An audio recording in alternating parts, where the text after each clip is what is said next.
Tole daawwattoota keenya akkam jirtu hundumti keessan nagaa keessanii isiniin jedha. Jalqaba irratti YouTube chaanalii keenya subscribe nuuf godhaan jajjabeessaa isiniin jedha. Akkuma beekamu viidiyoo haaraawwan wanta barbaadan gaaffii yoonta wanta haaraa isinii ta'e koomentii irratti nu barreessuu dandeessu.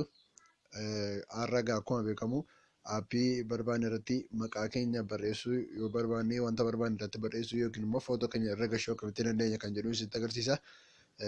Daawwattoota keenya viidiyoo isinitti dheeressu qaxxitaa amma isinitti agarsiisa. Aappicha jalqabaa Play Store keessa seentanii application editor kan jedhu buufattu jechuudha. Application editor keessa seentanii erga buufattanii install gootu. Aappichis kunoo isa kanadha. Kunoo kanadha. Aappichi kana isa booda intarnaa jechuudha. Isa booddee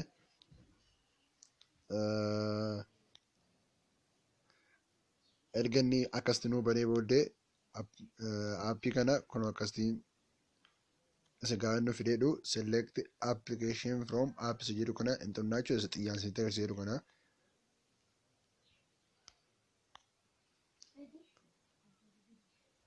Isa booddee gaafa akkasii nuuf fideedhu faayila barbaanne irratti faayila wanta sana irratti hojjechuu barbaanne hin filannaa jechuudha.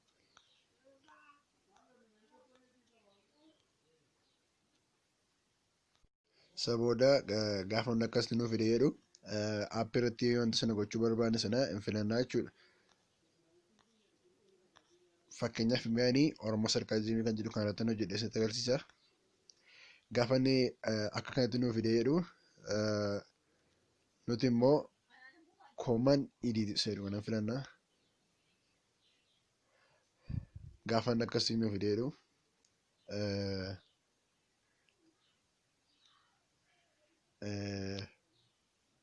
isa booda daawwattoota keenya gaafa akka kanatti nuuf fideedhu yoggaa maqaa jijjiiruu barbaannu aappii neem kan jedhu kanarra kunoo as jira. Aappii neemii kana filannaa jechuudha.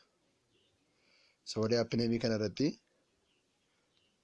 dudduubas deebisnee irraa balleessina isa Oromoo sarkaazimii kan jedhu kana fakkeenyaaf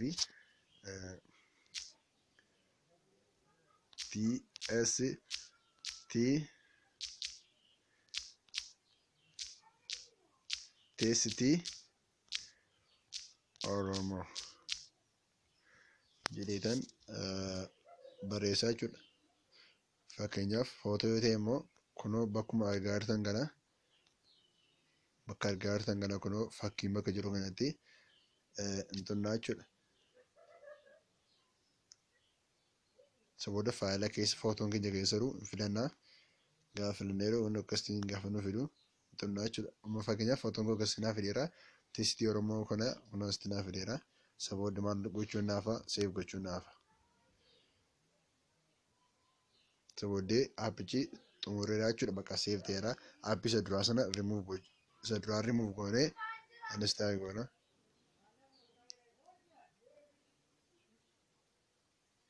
Amma install goona.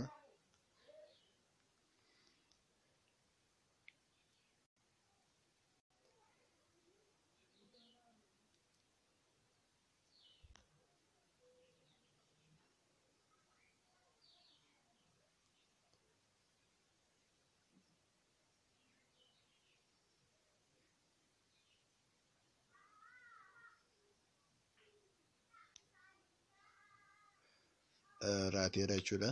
Dan gochuu waan nuufi. Isa booddee baanaa jechuudha.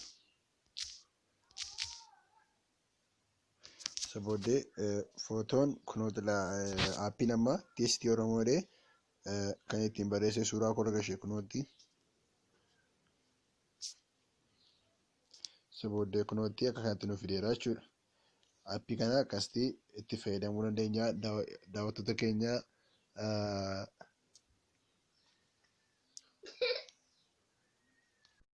akkasitti fayyadamuu dandeenya. Daawwattoota keenya yuutuubii keenya subscribe gochuun hin irraanfatinaa.